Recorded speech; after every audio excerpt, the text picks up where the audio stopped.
आप जिंदा है कि मरे हुए हैं? मुझे बताओ, आप जिंदा है कि मरे हुए हैं? जिंदा है। तो जिंदा होते तो अयोध्या में रामलला तैयार नहीं होता। अगर जिंदा होते तो तुम्हारे देश पर अन्याय नहीं होता। अगर जिंदा होते तो तुम्हारी अपनी सरकार होती। तो जिंदा है या मरे हुए हैं? आप बोल रहे अभी तो मरे कभी होते, हाँ कि मरे हुए हैं? जिंदा है।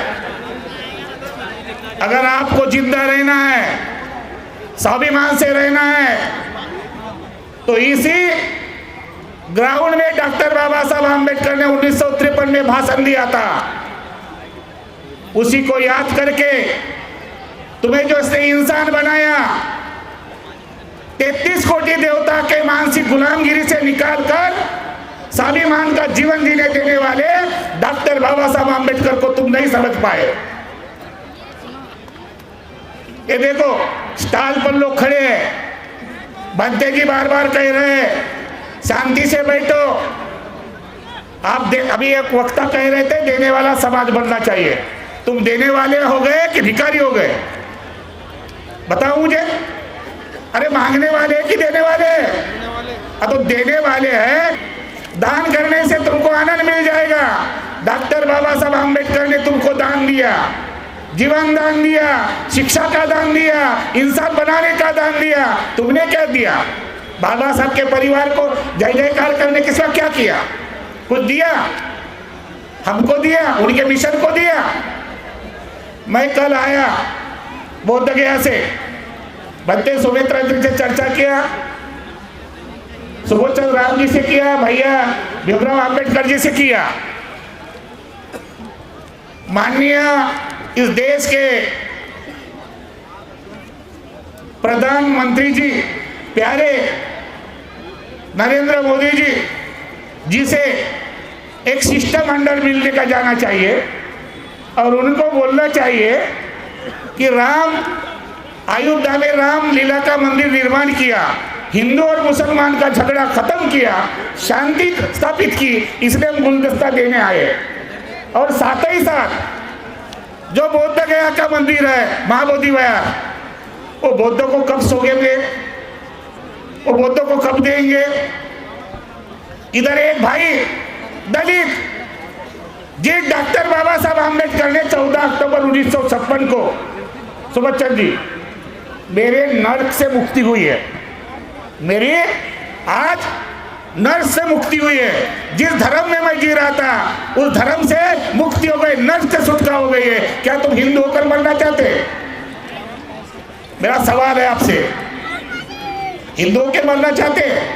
डॉक्टर बाबा साहब आम्बेडकर ने धर्मांतर करके 56 को दीक्षा लेके डॉक्टर बाबा साहब बौद्ध होकर बने और तुम उनके अनुयायी जातियों में बचना चाहते हैं, जातियों में रहना चाहते हैं। तो मुझे लगता है उल्लू भर पानी में डूबकर मरना चाहिए, तुम जिंदगी नहीं जीना चाहिए।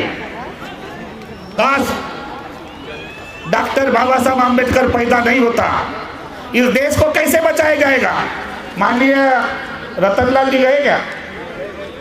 गए? रो रहे थे तो मैं सुना था, नहीं सुना था मतलब उनको मैं अपनी बात बताता। और ऐसा विद्रोह करना चाहता हूँ, अभी नेताओं के नाम पर भीड़ नहीं आनी चाहिए, राजनीतिक लोगों के नाम पर भीड़ नहीं आनी चाहिए, नेताओं के नाम पर भीड़ नहीं होनी चाहिए, राजनीतिक लोगों के नाम पर भीड़ नहीं होनी चाहिए। भीड़ होनी चाहिए तो बुद्ध धम्म संघ के नाम पर भीड़ होनी चाहिए, तब तुमको मैं मानूंगा कि तुम सही बाबा साहब के आम्बेडकर होनी आई है, तुम सही बाबा साहब के दीवाने हैं। आज इस ग्राउंड पर इस ऐतिहासिक कार्यक्रम को जो हमारे अनुज भाई सुमित रत्न ने जो अंजाम दिया है, मैं उनके साथ खड़ा हूँ। बौद्ध गया में जल्दी भारतीय बौद्ध संगठन जितने भी हो, किसने क्या किया वो कोई बोलने की जरूरत है। अभी हमको एक रहना है। बाबा साहब ने हमको वोट डालने का अधिकार दिया है। संविधान कैसे बचाओगे? क्या कारण है? कैसे क्या नहीं करोगे? लेकिन संविधान बचाने का एक ही तरीका है कि डॉक्टर बाबा साहब आम्बेडकर ने तुमको एक मतदान डालने के लिए दिया। अगर हो वोट अच्छी जगह अच्छे प्रतिनिधि को देंगे तो संविधान भी बचेगा और इस देश को भी बचाएंगे। लेकिन आप नोट के वोट के लिए नोट और कुछ भाव के लिए बिकने वाले लोग, जय भीम का नारा गाने वाले लोग, तुम्हारे सामने समस्या खड़ी है। इस देश में शांति चाहिए। बुद्ध डॉक्टर बाबा साहब आम्बेडकर ने संविधान दिया है, तुम्हारे संविधान में मूलभूत अधिकार है। इधर सुप्रीम कोर्ट के भानु जी है, आर्टिकल 25(2) की बात करो। हिंदू अलग, सिख अलग हो गए, जैन अलग हो गए, पारसी अलग हो गए, बौद्ध कब हो गए? बौद्धों की कब आइडेंटिटी होगी? दो नाव पर चलने वालों, संकल्प करो। आज भिक्खू संघ को संगठित होने की जरूरत है और मुझे आशा है कि सुमित रत्न भंते जी, पूरे भारत का भिक्खू संघ एक होना चाहिए। और जिस दिन भिक्खू संघ एक हो जाएगा, इस देश को हिला देंगे, इस सरकार को गिरा देंगे, भारत का पंतप्रधान हटा देंगे। इतना सामर्थ्य बुद्ध के संघ में है। लेकिन आप बड़े होशियार हैं, चालाक है, भंते जी को गाइडलाइन करते हैं, कान में आते, उनको लगता है कि मैंने बहुत कुछ दिया। मैं कर्मों की पूजा होती है। मुझे तुम जूते मारो कोई फर्क नहीं पड़ेगा, जूते भी मारोगे तो मेरे कर्मों से मारोगे, और फूल की माला भी डालोगे तो मेरे कर्मों से डालोगे। कर्म बलवान है, बाबा साहब ने कर्म किया, वो जिंदा है। सुमित रत्न 3 महीने से, कई लोगों ने फोन नहीं उठाया, लेकिन एक आदमी मिला अशोक सम्राट के दायक के रूप में,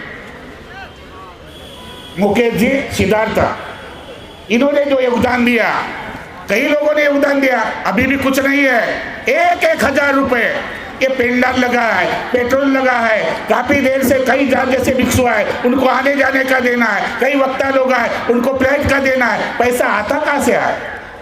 कई लोग करते। एक फोन है, भतीजी को गाड़ी काय के लिए चाहिए, ऊंचे मोबाइल काय के लिए चाहिए।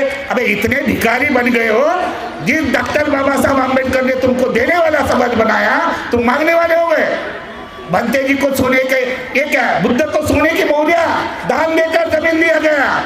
कहाँ है हमारा इतिहास? हम भूल रहे। आज इस मंच पर भारतीय बौद्ध महासभा के और डॉक्टर बाबा साहब के नाती भीमराव आम्बेडकर आए हैं। आप उनको भी सुनना है, जाना नहीं है, और दीक्षा लेने से कोई डरना नहीं है।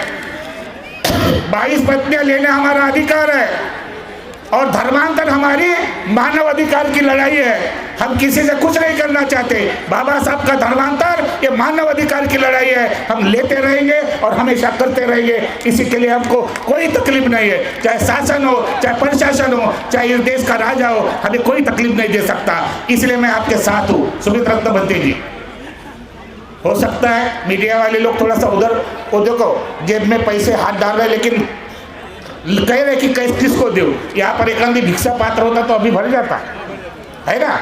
ये मीडिया वाले थोड़ा सा अलग करो, एक आंधी दे दो भाई, एक आधा कुछ तो भी रखो। और जिस दिन जो तुमने लोगों ने पैसा नहीं दिया, दान नहीं दिया, तो डॉक्टर बाबा साहब आम्बेडकर को मैं जाऊंगा चैत्य भूमि पर, समुद्र पर, पार्टी में, भीमराव जी मालूम है, वहाँ से बाबा साहब को बोलूंगा कि इनके घर में जाके ऐसे डंडे मारो, इनके ऐसे डंडे मारो कि ताकि ये देने वाले बन जाए। बुद्ध गया का प्रश्न है, बुद्ध गया भी बौद्धों के हाथ में नहीं है, सारे धरार हिंदू के हाथ में है। हम हिंदू बन के जी रहे हैं, हम बुद्ध बन के कब जिएंगे? बुद्ध बन के जीना है, बुद्ध बन के मरना है। और बाबा साहब का धर्मांतर, अभी कुछ कानून बना रहे, धर्मांतर कानून लागू कर रहे हैं। मुझे लगता है छत्तीसगढ़ में हुआ, मध्य प्रदेश में हो रहा है, अभी महाराष्ट्र में भी लागू होने वाला है। लेकिन वो हम भीमराव जी महाराष्ट्र में करने नहीं देंगे, क्योंकि अम्बेडकरवादी लोग तुम्हारे घर पर गोटे मारने के लिए जल्दी आ जाएंगे। आज फिर आदरणीय भिक्खू संघ को निवेदन करना चाहता हूँ, इस आयोजन में तकलीफ होती है, जो दूर दूर से दराज से आए हैं। मेरे आदरणीय भिक्खू संघ, हम एक बनकर रहिए, हम एक बनकर जिए, एक साथ डरे, एक दूसरे को कोऑपरेट करें, एक दूसरे का सम्मान करें, एक दूसरे के हेल्प करें। इसी आशा और भावना के साथ किसी शायर ने कहा, ए चांद तुम्हें दाग नजर आता है, मगर भीम के मानने वाले हो, भीम के चाहने वालों, तुम्हें किसी प्रकार का दाग नजर नहीं आता। जी भर के प्यार लो, जी भर के प्यार दो। सुनाओ, गगन कहता चमन बदला, चमन कहता गगन बदला, लेकिन शमशान के खामोशी कहते हैं लाशें वही है, केवल कफन बदला। अपने आप को बदलना पड़ेगा, विचारधारा से बदलना पड़ेगा। ये बहुजन विचार है, ये बहुजन क्रांति है, और ये बहुजन विचार घर घर पे जाना पड़ेगा। किसी शायर ने कहा कि भीम जैसा नेता अब हो नहीं सकता, उनके जैसा काम कोई कर नहीं सकता, लाखों में ढूंढो तो भीम मिल नहीं सकता, और दोबारा अम्बेडकर पैदा इस देश में हो नहीं सकता। इसी आशा और भावना के साथ, इसी आशा और भावना के साथ फिर पुनः आदरणीय सुमित भंते जी के इस नेतृत्व में, इस आयोजन में मैं तहे दिल से तुम्हारे साथ हूँ। तुम्हारी महाराष्ट्र में ज़रूरत है, तुम्हारे गुजरात में ज़रूरत है, तुम्हारे हर राज्य में ज़रूरत है, और वक्त आया तो मेंबर ऑफ पार्लियामेंट में आपकी ज़रूरत है,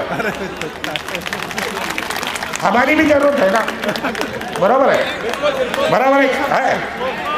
अरे मोदी के लोगों ने, बीजेपी के लोगों ने सारी सन्यासी लिया, और हमारे पार्टी के लोग, अम्बेडकर राइट लोग, पार्टी वाले हमको आगे क्यों नहीं करते? हमारे पास वो कला है।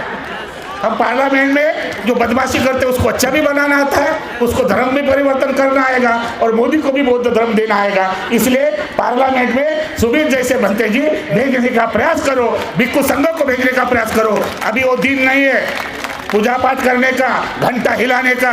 पूजा पाठ से कुछ नहीं हो रहा, 60 साल से पूजा पाठ से कुछ भी नहीं हुआ। अभी क्रांतिकारी भिक्षु जैसे, सुमित जैसे भिक्षु के हाथ बढ़ाने के लिए आगे आना चाहिए।